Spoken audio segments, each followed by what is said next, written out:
In the first episode, we discussed at length what consciousness truly is.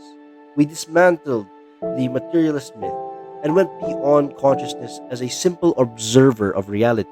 We understood that consciousness is not a passenger on the ride to experience reality, but also a active shaper of it, where it internalizes and projects itself onto the material world. But today, we're going to discuss how that process truly works. Welcome, conscious colleagues, to the philosophy of power, where we understand the power of consciousness and the secrets of reality. Perceptions are reality. We humans evolved to maximize that power. No predator on this planet, no other animal, has achieved this feat.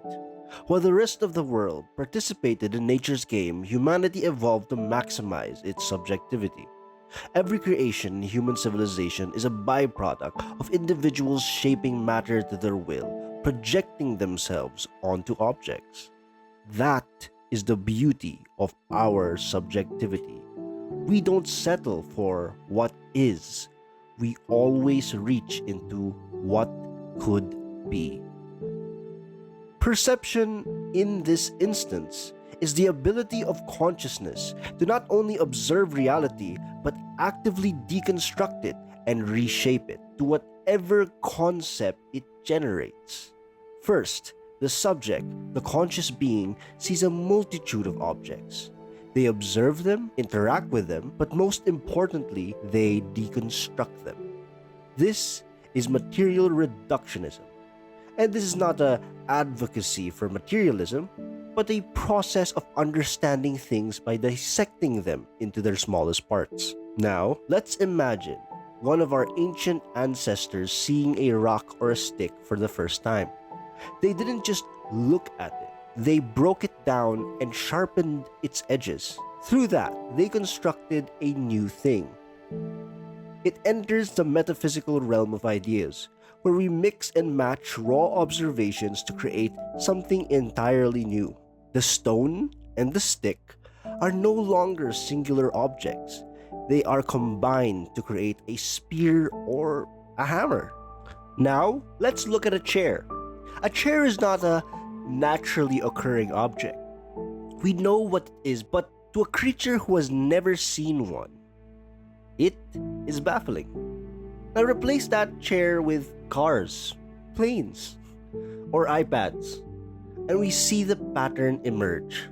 This is the power of perception. We observe an object, learn how it functions, and then deconstruct it. We ask, it's wood, but what else could it be?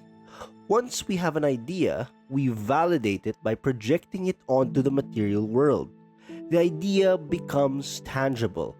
This justifies the concept, which then goes back into our consciousness to generate the next idea. This creates a constant feedback loop where the perceiver and reality are co-creators. We take for granted how much our civilization is merely these metaphysical abstractions projected into material form. This is how our entire epistemology is built. However, these ideas eventually amalgamate into a specific paradigm. This becomes our reference point for the truth. But this knowledge is never absolute. We are constantly discovering things that challenge these old paradigms. Every revolutionary idea faces backlash from the establishment. Take the conquest of flight. It was seen as impossible. The established truth was that anyone attempting it was a foolhardy dreamer. Yet we broke out of that barrier by perceiving a new reality. We see this same pattern in the shift from Newtonian physics to electromagnetism. Michael Faraday, an outsider with no formal education, reshaped our understanding of force. Before him, we assumed reality was just local push and pull. Faraday discovered an invisible force that permeated space, influencing objects non-locally. At the time, this was labeled as spooky action at a distance. but he had opened a new gate of understanding. This story of challenging the paradigm plays out again with the father of quantum physics, Max Planck. When Planck wanted to enter the field, his teacher discouraged him, claiming that physics was solved. But Planck was curious. His subjectivity won out, and he discovered a layer of reality that defied everything we thought was possible.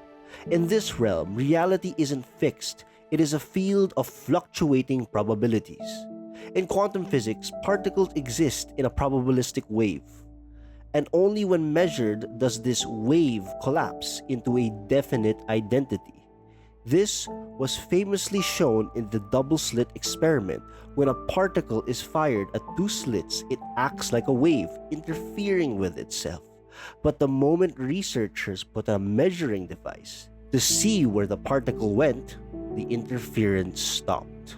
The particles settled into a definite position. The implications shook the foundations of physics. Reality does not begin with definite properties. It arises from a field that collapses due to measurement. This was a literal manifestation of subjective perceptions affecting reality. Before measurement, things exist in the indefinite space. Only when a conscious entity intentionally interacts and observes it does that thing become definitive. Despite this, the current paradigm still tries to cut consciousness out, treating measurement as just a reference point. We still hold on to materialism as the central explanation for reality, but we must remember, this view is not objective, it is a philosophical position. This perception prevents us from exploring the true nature of consciousness. There is a deep irony, in fact, that the objectivity of materialism depends entirely on the collective agreement of various consciousnesses. Today, the pattern is repeating. We are seeing a shift toward non-materialist perspectives within the scientific community. Physicists like Maria Strom and Federico Fagin view consciousness as a field that permeates reality. Neuroscientists like Christoph Koch promote panpsychism, where reality is made out of consciousness. They are starting to peak out against the current materialist paradigm. As Max Planck himself said, "I regard consciousness as fundamental. I regard matter as a derivative from consciousness." Even if we fall into paradigms, traps of collective subjectivity, there will always be someone who sees the world differently. Like perturbations in a universal tapestry, perceptions are reality. So use them to shape the world as you see fit. Do this with compassion and innovation.